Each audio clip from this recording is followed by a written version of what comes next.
For those of you who simply can't get enough of Conquer the Galaxy type games, there's now a new opportunity for you to swing your iron fist, and it's called Stars. Actually, you didn't say it right. It's called Stars! Anyway, it's a turn-based exercise in resource management and strategy in an effort to conquer the universe. Folks who are familiar with VGA planets and Master of Orion will feel right at home with the style of Stars, which is run out of Windows. The game starts the player off with only one planet, a scout ship, and a colonizer ship. Through mining the planet and building factories, more ships are built, which are in turn used to colonize neighboring planets and start the whole process all over again. As the game goes along, more things like planetary defenses and remote mining will come into play. Eventually, empires will infringe on each other's space, and that's when war breaks loose. From there, it's an all-out battle for control of the entire known universe. If this is all starting to sound very, very familiar, well, it is. There's nothing new about this concept, but Stars has some nice surprises in it. The first neat thing about Stars is that there's a good tutorial included, and believe me, it's needed. No kidding. With all the stuff going on in this game, a tutorial is very much appreciated, even if it is kind of long, slow, and boring. Most people will probably dump out of it early and try to play on their own. Because of the depth and complexity of the game, those who can't stick with the whole tutorial will be much better off. Definitely much better off. Much better off. Definitely much better off.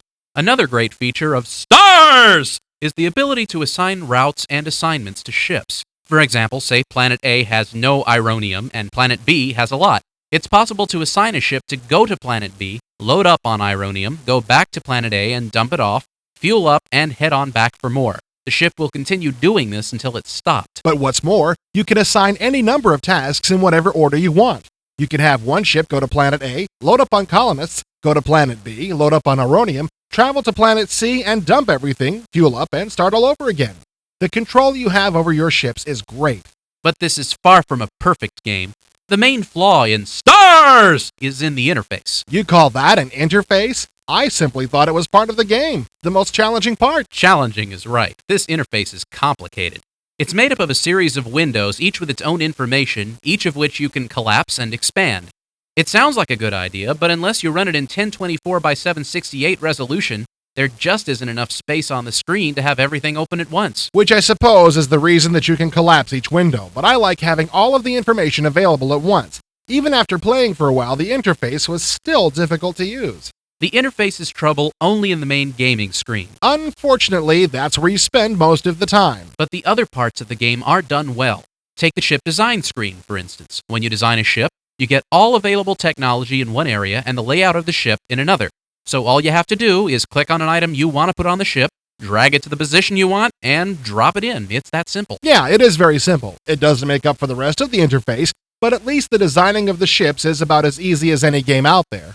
The technology doesn't simply fall in your lap, however. You have to assign planetary resources to research. You can choose what portion of each planet's resources go to research. Then you can pick what area of technology you want those resources to go to, such as weapons or propulsion. Although you can adjust each planet's individual donation to research, all of the resources from all of the planets can only go to one area of study at a time.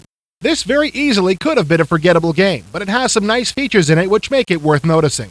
The multiplayer feature is a definite plus, especially due to the fact that it can be played through the submission of files and doesn't have to have all players present at once. Very smart. There aren't a lot of knockout graphics used, but the stuff that is included is nicely done. If it wasn't for that darned interface, I could have really gotten into it. If you can ignore the interface or really want a multiplayer game of this sort, you might want to check out Stars. But if you already own a Conquer the Galaxy game that you're happy with, you probably won't find anything at all great about it.